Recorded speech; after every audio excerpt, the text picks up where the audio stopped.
This is Liz. And Shao. And we are back because why not? Of course, right? And we are here to react to Karma. Apparently, karma always comes. There's always karma in our once in a Sana while. magka-karma siya. There's a good karma and there's bad karma. So chill, you all, okay? So Karma's Costa Clee featuring Glock 9 official music video. This is requested by you guys, so you asked for it. You got it. Play it. Very timely, the theme, Ano ha? naman Very timely. Very Halloweenistic. You know what reminds me of? For a while. Resident? No, Michael Jackson. Okay, yung first ano niya. Ang tawag doon? Thriller! Yes. In the night. Yun yung pinaka trivia. I think, if I'm not mistaken, yun yung pinaka number 1 talaga na MTV ever. No? Oo, siya yung nag-start. Saka yung pinaka mahal na produced na MTV. I think, ha? As far as my recollection is concerned. May tama ka. Oh, parang ano talaga yun?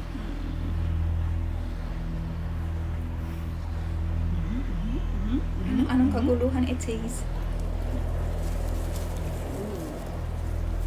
Galing ng...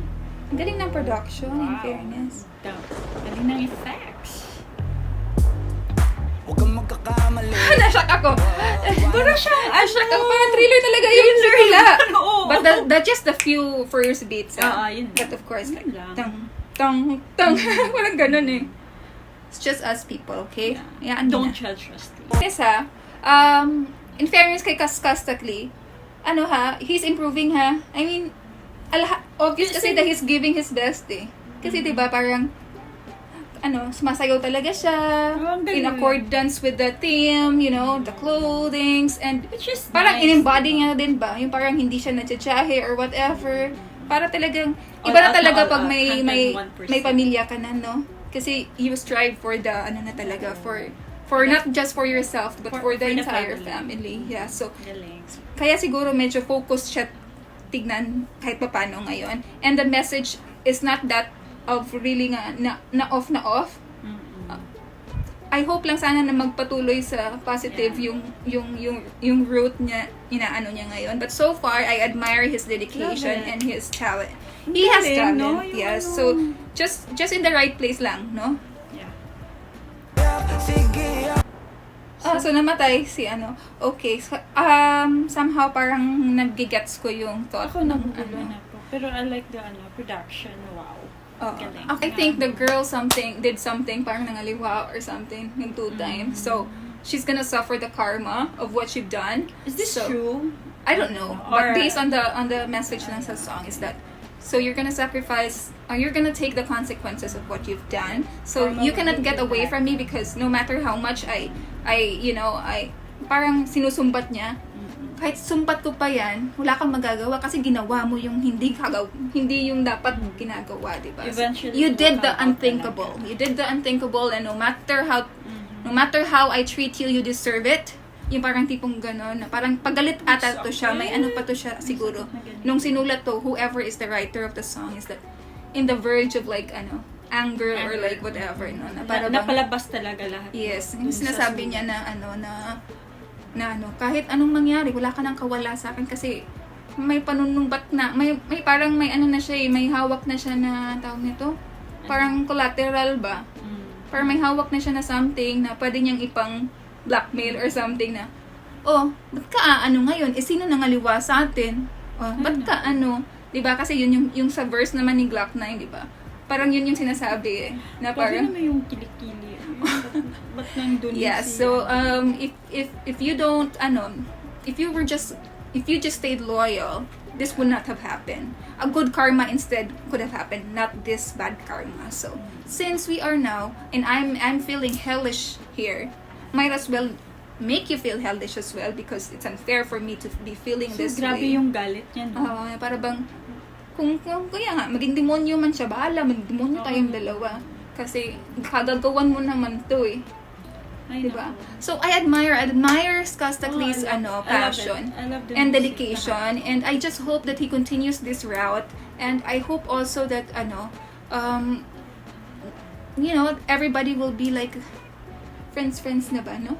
And Wala. I hope the Agar- respect towards ganito. each other then is gonna come out and it's gonna be there like naturally without really like asking or giving Yeah. or it's just parang Respect na lang. mutual na lang ba, mutual respect within all of them in the hip hop industry kasi isang industry lang naman yung pinagagawalawan nila. So No, especially, di ba, Skastakli, may anak na.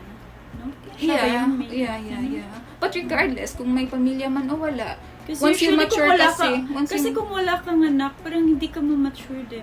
Parang Depende. feeling mo na matatakot ka na baka sa anak mo iba. Mangyari. You would see kung ano yung gusto ng anak mo na which is you don't want to them to happen to na, them. why are you keep on watching that parang Yes. ganun. So I hope, but it doesn't need for you to be a family man or whatever. Kasi Matured na lang. Be may mature. lang talaga yung utak na lang natin, yung pairalin natin Oo no, nga. na iwas Pero to once yung mga na if you don't get bagay-bagay. mature, parang wala. Bata yung ano mo. Isip Kasi ka, yung bata iba din isip. kasi talaga kahit anong edad na hindi pa rin nagmamature batang isip pa rin. So kahit may pamilya na po, yung Ay, iba no. din talaga hindi Totoo nagmamature. yan, te. Totoo yan. So yun, but you know what? Give kudos where give credit where credit is due. Okay, Yes. so Skastakli very well done, and And Glock 9 Glock 9. as well. And although honestly, I didn't expect Glock 9 to be part of this, and especially Bea Alonzo to be part of this. Yeah, oo nga, ang galing. Akala ko music ano, video. OSC. May ano. Yeah, so very well done, and kudos, and I hope greater things for all the Filipino artists in general, and for the hip hop community, bati-bati na po, and mutual respect, mutual Give understanding, love. and Oo nga. basta po yung adhikain lang po natin is nasa tamang daan. You're on the right track, basta walang inaapakan na paa. Okay, so pero pag na ano ka naman, expect mo talaga mako-call out ka if you go astray, di ba? So, ganun lang, keep your mind lang open para naman hindi masyadong Don't be be parang too sensitive pa. No, you have to be sensitive pati at the same time Baka, for yung them to maliit na release like bagay good ba? Diba? But don't be too like what's this Overly, overthinking, like it's all about you. Sometimes it's not even about you. So Oo, huwag kang masyadong nag-overthink feelingero, ka. ganun. So, just let it be, and then pag chismis, they will die down eventually. Basta True. sa loob mo, sa puso mo, you're doing the right thing, then to hell with them, right? So with that, I hope you did enjoy this one, and if you have no more requests, And keep it coming. yes, guys, see you next time. Babush!